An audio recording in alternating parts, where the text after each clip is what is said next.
Le marché immobilier de Montréal, version 2026, ouf, c'est intense, c'est compétitif et on a l'impression que c'est carrément impossible d'acheter sans surpayer. Mais il existe une méthode. Aujourd'hui, on regarde ensemble comment déjouer les pièges du marché, pas avec de la chance, mais avec une approche purement stratégique. Bon, allons-y directement. La vraie question que tout le monde se pose, c'est celle-là. Dans un marché aussi bouillant, comment on fait pour gagner son offre sans payer un prix complètement fou? C'est vraiment ça le cœur du problème pour n'importe qui magasine une maison en ce moment. Et la réponse à ça, ce n'est pas une question de chance. Vraiment pas. Le succès dans le marché 2026, ça repose sur une chose, une méthodologie, une approche rigoureuse, stratégique. Fini le temps où on croisait les doigts en espérant que ça passe. Là, on parle de méthode. OK, mais de quel marché on parle exactement? Pour bien comprendre, on va se concentrer sur un secteur très précis, l'ouest de l'île de Montréal et la Montérégie. Surtout tout ce qui se passe le long de l'axe de la 20 et de la 40. C'est une zone où présentement l'activité est, disons, assez remarquable. Mais pourquoi c'est si intense dans ce coin-là? Il y a plusieurs facteurs clés. Pensez au développement économique fou à Vaudreuil-Dorion, par exemple, avec le nouvel hôpital qui amène des milliers d'emplois.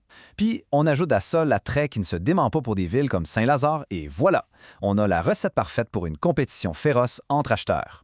Bon, face à toute cette compétition, comment on se prépare?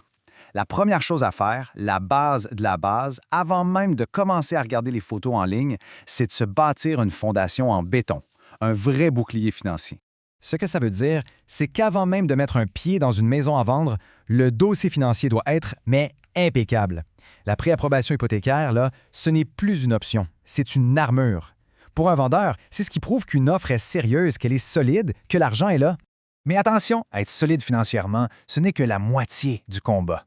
C'est le bouclier. Pour passer à l'attaque, pour être proactif et intelligent, ça prend une épée. Et cette épée-là, ce sont les données. C'est vraiment l'analyse fine du marché qui fait toute la différence. Et quand on parle de données, il y a un outil qui est absolument essentiel. C'est l'indice des prix de l'immobilier ou l'IPI. Attention, ce n'est pas le prix affiché d'une maison, là. C'est beaucoup plus que ça. C'est un indicateur super puissant qui nous montre la vraie tendance des prix dans un quartier donné. Ça donne un portrait juste, un portrait réel de la valeur marchande. Concrètement, qu'est-ce que ça change d'avoir cette info? C'est énorme. Savoir, par exemple, que l'IPU du quartier qu'on vise en montée de 4 juste dans le dernier trimestre, ça change complètement la donne. Tout d'un coup, le prix maximum qu'on est prêt à offrir, ce n'est plus un chiffre sorti d'un chapeau. Non, c'est basé sur des données solides. Ça permet de faire une offre qui est à la fois compétitive, mais aussi, et surtout, rationnelle. Alors, résumons. On en a notre bouclier financier. On a notre épée, qui est les données. Là, c'est le temps de passer à l'action. Comment on fait pour déposer une offre qui va être acceptée, mais sans se faire avoir et surpayer? Eh bien, c'est là que ça devient un art. Le piège classique, celui dans lequel presque tout le monde tombe, c'est simple, les offres multiples. La pression monte, on a un coup de cœur pour la maison et bang, l'émotion prend le contrôle. Et ça, c'est le chemin le plus direct pour payer beaucoup trop cher. C'est pour ça qu'il faut absolument faire la différence entre deux types de valeurs. D'un côté, on a la valeur émotionnelle, c'est le fameux « je la veux », peu importe le prix, ça mène directement à surpayer. De l'autre côté, il y a la valeur marchande réelle. Elle est basée sur des faits, sur des chiffres, sur ce qui s'est vendu récemment dans le coin. L'objectif, c'est de toujours garder les deux pieds dans cette deuxième catégorie. OK, mais comment on fait pour rester rationnel? Avec une approche tactique en deux temps. D'abord, on fait une analyse comparative de marché, une ACM, qui utilise des données de vente très récentes, des données qui ne sont pas toujours publiques. Et ensuite, et ça c'est vraiment la clé du succès, on essaie de comprendre c'est quoi les vraies motivations du vendeur. C'est ici que ça devient un jeu de psychologie, parce que croyez-le ou non, l'offre la plus haute n'est pas toujours celle qui gagne. Des fois, pour un vendeur, une date d'occupation super flexible, ça vaut bien plus cher que 5 000 $ de plus sur la table.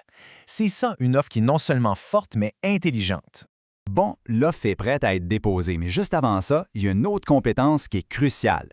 C'est la capacité de voir au-delà du home staging, au-delà de la belle déco, pour évaluer le véritable potentiel d'une maison. Il faut être capable de faire la différence entre une maison qui a juste été maquillée pour la vente et une propriété qui a une structure vraiment solide. Une couche de peinture fraîche, c'est facile, ça peut cacher bien des misères. Mais une maison qui a de bons os, comme on dit, ça, c'est un investissement qui va prendre de la valeur à long terme. C'est un actif pour bâtir un patrimoine, pas juste un beau décor. Donc, pour s'en sortir dans le marché de 2026, ça prend un paquet de compétences assez pointues. On parle de bien plus qu'un simple permis de courtier immobilier, là. C'est un vrai mélange de psychologie du marché, d'analyse de données en profondeur et d'expérience. Beaucoup d'expérience sur le terrain. Ce qu'on voit ici, finalement, c'est une transformation totale de l'approche. On passe d'un processus qui, pour beaucoup de gens, est super angoissant, à une démarche qui réfléchit, qui est contrôlée, bref, qui est stratégique. Et le but de toute cette méthode, c'est exactement ça. C'est de changer la perception de l'achat d'une maison. Ce n'est pas une épreuve stressante qu'on doit juste subir en serrant les dents. Non, c'est un défi stratégique qu'on peut relever et c'est tout à fait possible d'en sortir gagnant avec une vraie victoire pour son patrimoine. Pour finir, tout se résume à une question fondamentale. Au moment de faire un des plus gros investissements de sa vie, est-ce que l'approche devrait être guidée par le coup de cœur du moment ou par une stratégie claire, solide, basée sur des faits? La réponse à cette question, elle peut littéralement tout changer.